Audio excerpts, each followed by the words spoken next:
श्री स्वामी समर्थ. नमस्कार मंडळी, स्वागत आहे तुमचं आपल्या या मराठी यूट्यूब चॅनलमध्ये.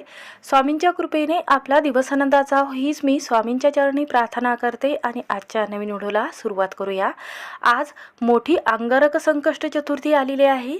ही हिंदू धर्मातील एक तिथी व्रत आहे. ज्यावेळी संकष्ट चतुर्थी मंगळवारी येते त्या दिवशी चतुर्थीला अंगारक संकष्टी चतुर्थी हा योग निर्माण होतो. तर असं म्हटलं जातं की गणपती या देवतेची संबंधित हे व्रत आहे. या व्रतात दिवसभर उपवास केला जातो आणि रात्री जेव्हा चंद्रोदय निघत असतो त्या वेळेनंतर पूजेनंतर हा उपवास सोडला जातो. गणपती बाप्पाच्या मूर्तीला या दिवशी मंगल मूर्ती असं नाव सुद्धा पडलेलं आहे. कारण मंगळ आणि गणपतीचे एक मंदिर बांधले होते, म्हणूनच त्यांना गणपतीची मूर्तीची पूजा करून त्यांचा आशीर्वाद प्राप्त झाला होता. या अंगारकी संकष्ट चतुर्थीला संकट हरण चतुर्थी असं सुद्धा म्हटलं जातं. एका वर्षामध्ये 12 आणि त्या वर्षी अधिक मास आल्यास 13 संकष्ट चतुर्थी येत असतात. या दिवशी भक्तिभावाने गणपतीच्या ठिकाणी म्हणजे मंदिरामध्ये जाऊन हा दिवस भक्तिभावाने साजरा केला जातो. हा उपवास करत असताना चंद्रदेवाला अर्घ्य देऊन हा उपवास सोडला जातो. यामुळे अंधकार दूर होतो. कारण अंधकारमय चंद्रचरण आणि चंद्राचा अस्त होणारा पंधरवाडा येत असतो. तेव्हा ही चतुर्थी मंगळवारी आली तर तिला अंगारक संकष्ट चतुर्थी असं म्हटलं जातं. हा उपवास करत असताना घरातील लहान मुलापासून तर मोठ्या मुलापर्यंत किंवा घरातील स्त्री असेल किंवा वृद्ध व्यक्ती असेल तर घरातील सर्व महिलांनी आणि पुरुषांनी हा उपवास करायचा असतो. तर पहा, हे व्रत 2 प्रकारचे केले जाते. एक म्हणजे मिठाची संकष्ट चतुर्थी आणि दुसरी म्हणजे पंचामृत चतुर्थी. दिवसभर उपवास करून चंद्रोदय झाल्यानंतर चंद्रदेवाला आणि गणपतीला जो मोदकाचा आणि बुंदीचा नैवेद्य जो आहे तर हा महानैवेद्य दाखवला जातो. तर गणपती हा देवाचा देव आहे. हा माता पार्वती आणि भगवान शिव यांचा लाडका पुत्र आहे. तर त्यांची प्रथम पूजा केली जाते. 33 महिन्यामध्ये एक अधिक मास येतो, म्हणजेच 21 वर्षात साधारणतः 7 अधिक मास येतात. अधिक मासात मंगळवारी संकष्ट चतुर्थी येण्याची शक्यता 7त 1 म्हणजे साधारणपणे 21 वर्षात एकच अंगारकी अधिक मासात येत असते. गणपती बाप्पा हा सर्व अडथळे दूर करणारा आणि बुद्धीचा सर्वोच्च स्वामी म्हटला गेलेला आहे. हा व्रत जर तुम्ही विधीपूर्वक जर केलात तर जीवनातील ज्या काही अडचणी आहे, दुःख आहे, हे लवकरात लवकर कमी होत असतात. या दिवशी गणपती बाप्पाची प्रार्थना केल्याने आपल्या मनातील इच्छा ह्या ताबडतोब पूर्ण होतात आणि इच्छापूर्ती होत असते. तर पहा, संस्कृतीमध्ये अंगारक म्हणजे जळत्या कोळशाचा अंगासारखा लाल आणि मंगळ ग्रहाचा संदर्भात आहे. पार्वतीने तिच्या आंघोळीसाठी वापरलेल्या हळदीची पेस्ट मधून गणपतीची निर्मिती झालेली आहे. कारण अंगारक संकष्ट चतुर्थी आलेली आहे ही सर्वात श्रेष्ठ आणि मोठी म्हटली गेलेली आहे.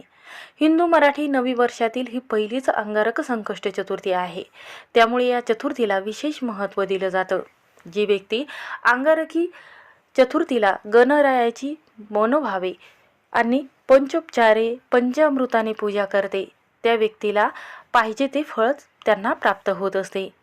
तर पहा, चंद्रदेवाची वेळ जी आहे तर ती 10:30 वाजेपर्यंत राहणार आहे किंवा तुम्ही 10:15 वाजेपर्यंत हा उपवास सोडू शकता. काही ठिकाणी 9:10 आहे.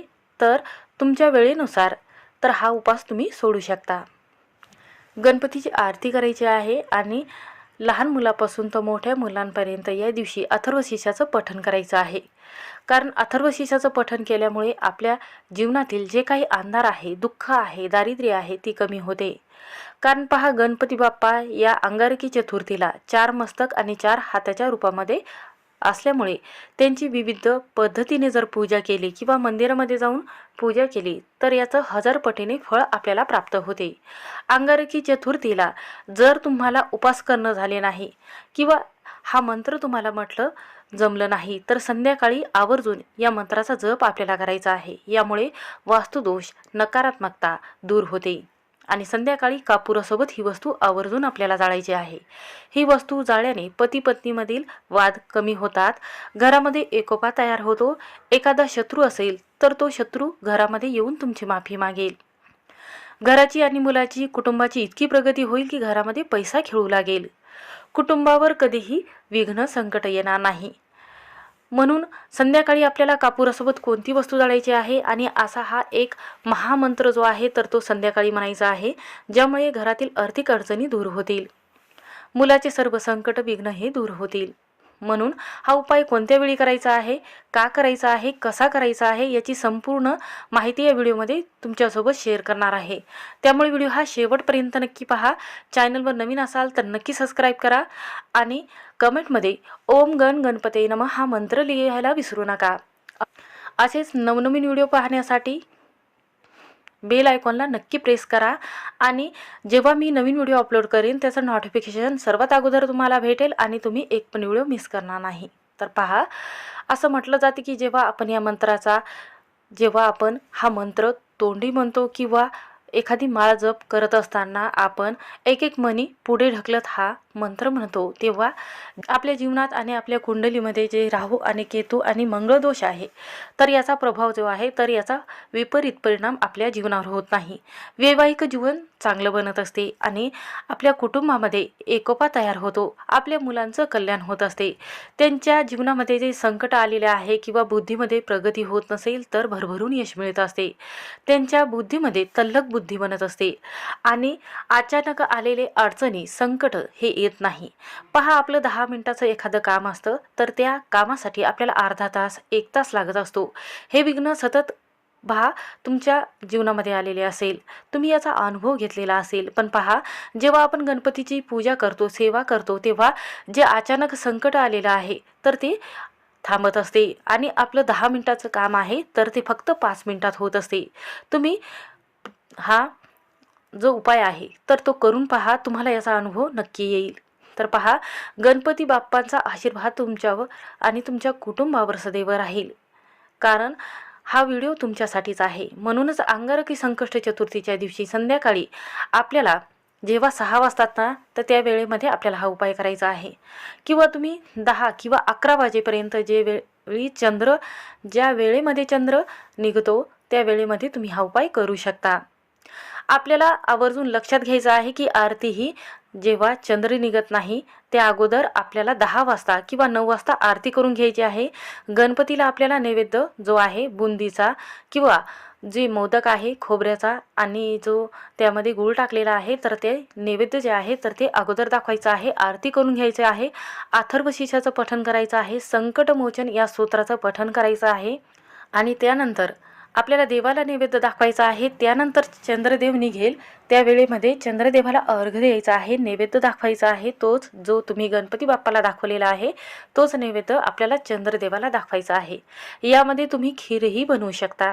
कारण चंद्रदेवाला खीर दाखवल्यामुळे काय होते की हा जो प्रसाद आपण सर्व कुटुंबाबरोबर शेअर करतो किंवा हा प्रसाद वाटतो तर आपल्या कुटुंबामध्ये एकोपा राहते आणि घरातील वादविवाद कमी होतात आणि मुलांचं आणि जर आपल्या पतींचं किंवा आपलं पटत नसेल तर घरामध्ये नेहमी सगळ्यांचं एक मन राहते आणि एक मन असल्यामुळे काय होते घरामध्ये वादही होत नाही आणि आपण जे काम करतो त्यामध्ये नक्कीच आपल्याला यश मिळत असते.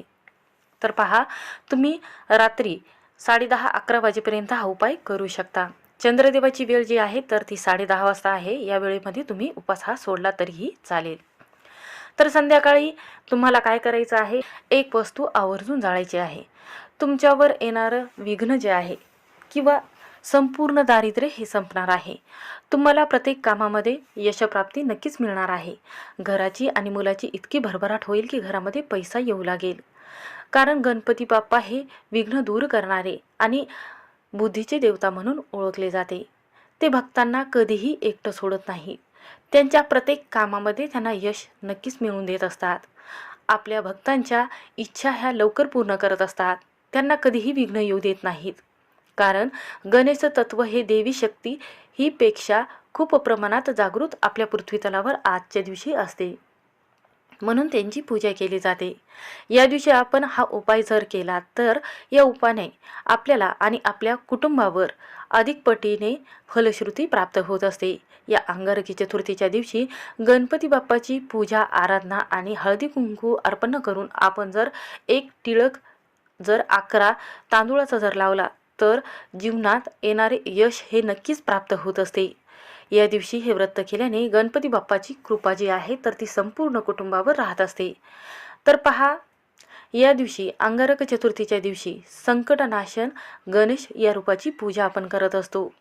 गणेश पुराणानुसार कोणत्याही प्रकारचे संकट आल्याने ते गणपती बाप्पा आपल्याकडे स्वतःकडे वळून घेतात आणि आपल्या भक्तावर ते प्रसन्न होत असतात. या दिवशी विद्यार्थ्यांनी सुद्धा गणपती बाप्पाची आराधना करावी, पूजा करावी. त्यामुळे त्यांच्या बुद्धीमध्ये प्रगती होते.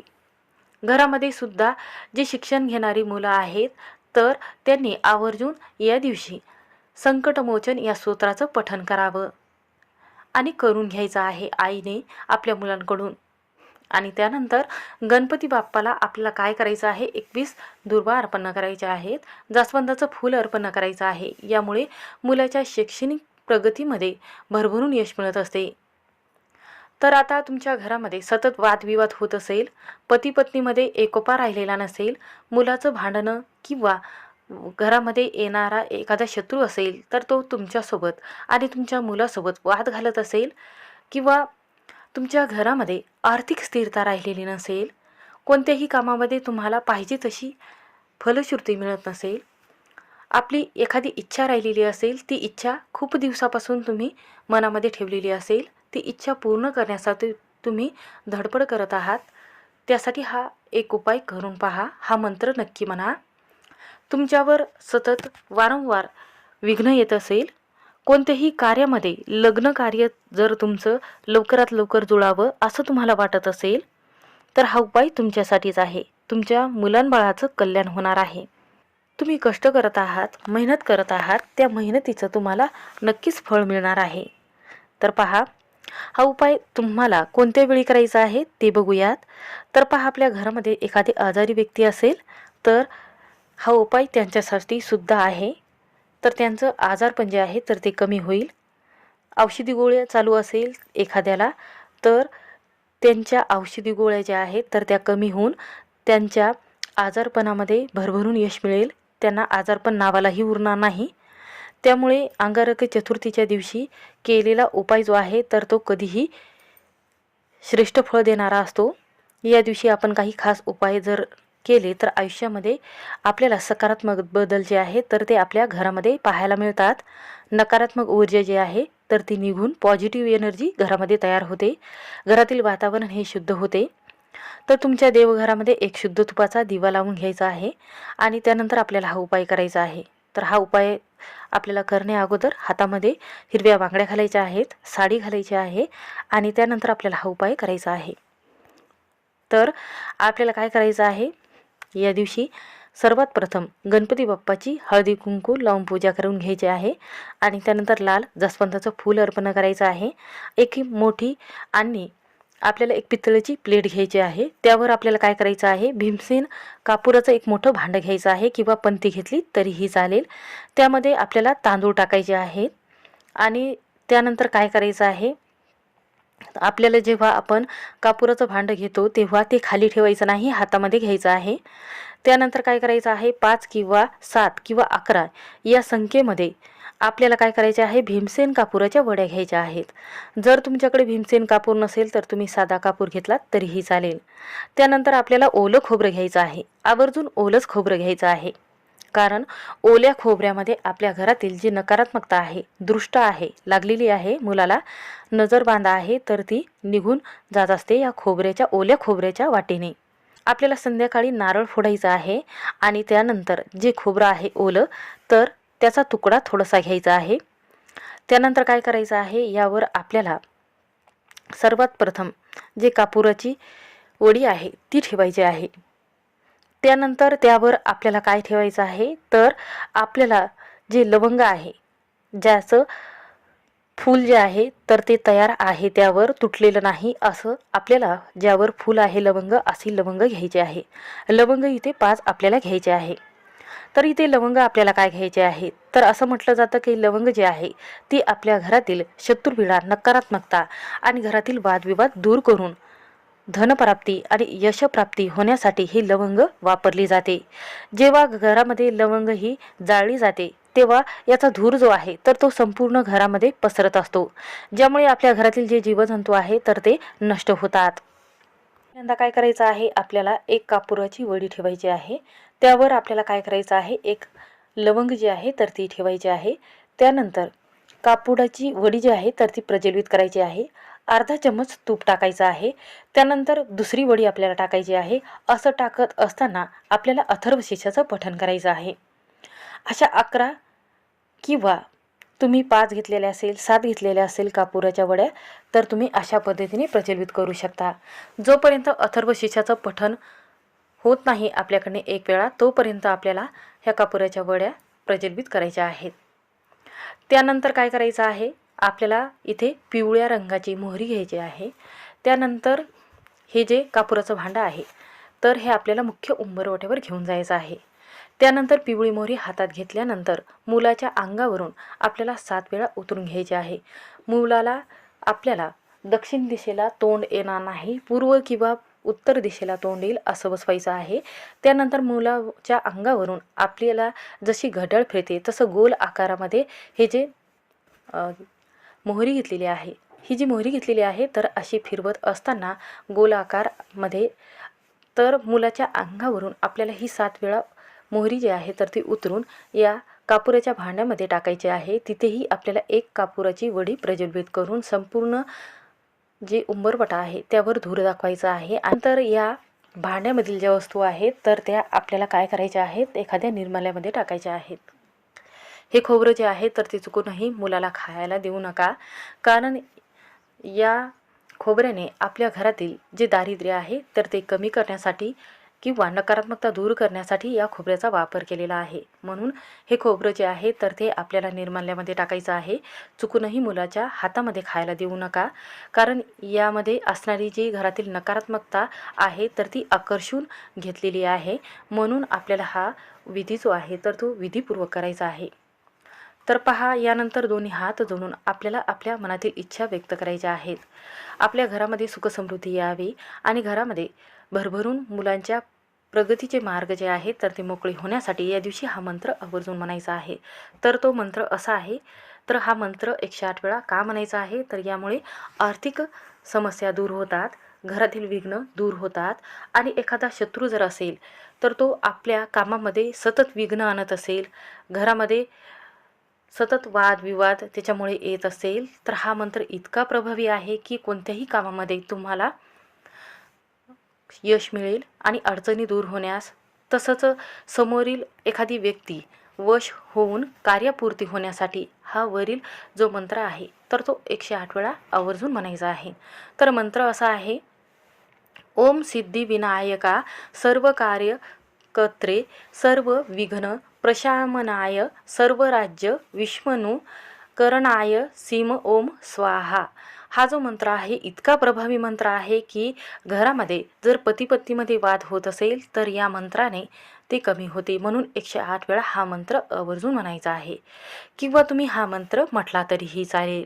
जर तुम्हाला हा मंत्र अवघड वाटत असेल तर हा मंत्र तुम्ही म्हणू शकता. तर मंत्र असा आहे, ओम श्री विघ्नहर्ताय नमः, ओम श्री विघ्नहर्ताय नमः.